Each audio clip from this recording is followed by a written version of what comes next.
Hey guys, welcome to my channel. I'm actually so excited because this is my first video and I've fell in love with neuroscience, just understanding how your brain works, understanding, honestly, personally, I went into a deep dive because I needed to change my life and I didn't understand what was going on in my adulthood. Like, I feel like when I was a kid, I was so on top of everything. All of my tasks were done. Everything that I needed to do were done as a child. And now I'm an adult. Actually, since teenagehood, it's been like this. So I really wanted to understand what changed. And I knew for sure it had to do with my brain because I would just start things and never finish them. Start them, never finish them, or just get tired or bored, especially tired, honestly. But I literally felt like my brain was shrinking. And that's when I discovered the principles of neuroscience. And honestly, everything starts with your nighttime routine. You start this routine around 30 minutes to an hour before you go to sleep. And you're basically just getting into that vibe, into that mood of like, okay, I'm about to go to sleep. So you're preparing your mind, your brain to like relax. So then you have a better sleep and you have a better morning. By doing this, you'll just do like more relaxing tasks. Like, you wouldn't do like something that's super rigorous, but you just do chill things, not fake dopamine, because that's honestly the problem that our generation has and why we never sleep, why we never focus, why we never complete tasks. And yeah, but we'll get into that later.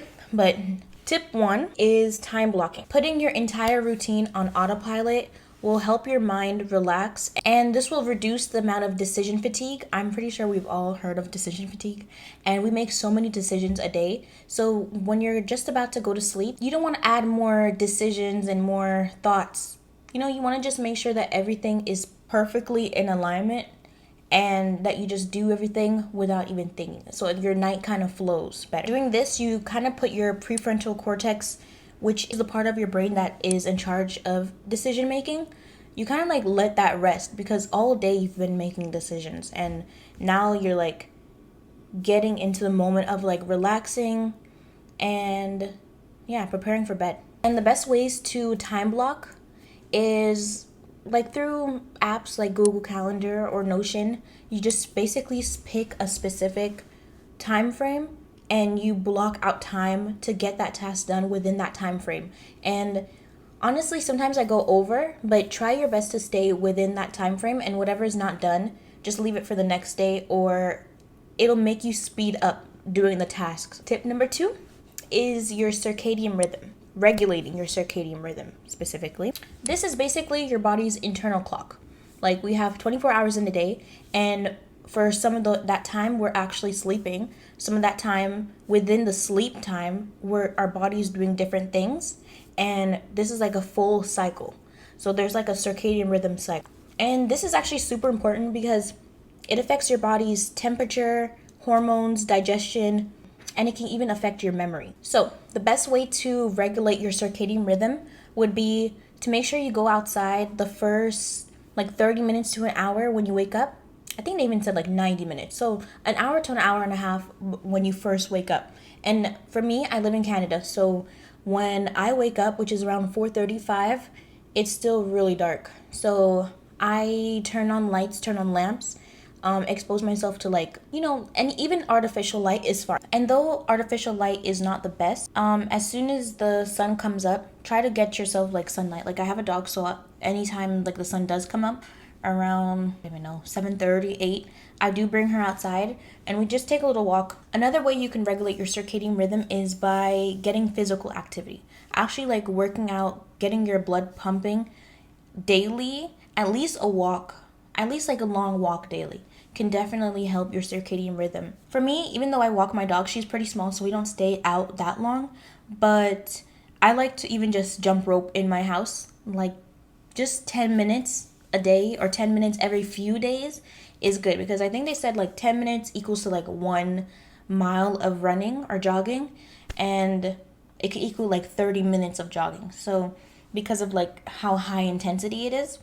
But yeah, that definitely, when I do that in the morning, I can even do it at like 4 or 5 a.m.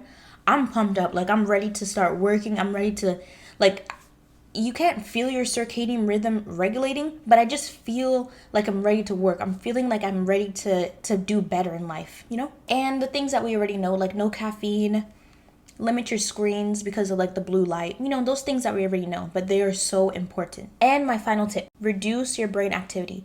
Do activities that are more chill, more relaxing, you know, to really like get that unwinding feel, kind of like think like self-care vibes. Basically, don't save your most mentally tough task for right before you're about to go to bed, because you want your brain to like get into the mood and like the vibe of like, okay, she's about to go to sleep, like just chill, because our brain is always going and it has been going for like 8+ hours before. You want to just get into that like unwind vibe. To reduce your brain activity, you want to get like real dopamine hits. Dopamine is basically a neurotransmitter in our brain, and it's responsible for the pleasurable things that we enjoy. It's often called our reward system. There's basically real dopamine hits and fake. And the fake ones that we are like super addicted to are like our phone, doom scrolling, you know, social media type of thing, because it gives us like an instant gratification. What we want to do right before bed is to find dopamine hits that are real, but like those real ones would be like reading, art, drawing, listening to music, praying, journaling, you know, doing like a devotional or something to kind of like calm yourself, but also give you pleasure, and like gives you pleasure through like a healthier outlet. And it's really important to stay away from the fake dopamine around this time, like bedtime, because then you're going to crave more and more of it. And that's why we doom scroll for hours, like 3. Honestly, sometimes I would be doom scrolling before bed, like 2-3 hours before bed, and it made no sense. So we do technically have enough time in our day. It's just that we spend it getting like fake dopamine hits. So that is all I have for today for the nighttime routine backed by neuroscience. I hope you guys really enjoy this. I love looking into why our brains do what we do, and specifically getting better, getting to like that next tier of ourselves through daily practices, things that we can do to exercise our brains, grow our brains. Like I'm all about like big brain activities. But on this journey, honestly, give yourself grace. Like I've given myself tons of grace, and know that if you're just patient with yourself and you focus on making these habits, micro habits, they're going to start compounding. Like now I finally can say that like these habits are compounding, when I used to just be doom scrolling for 3 hours. Like honestly, it's not easy, but you'll get there.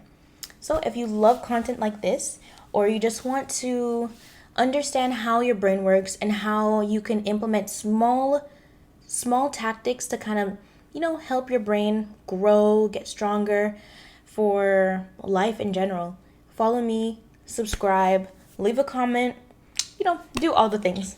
Bye.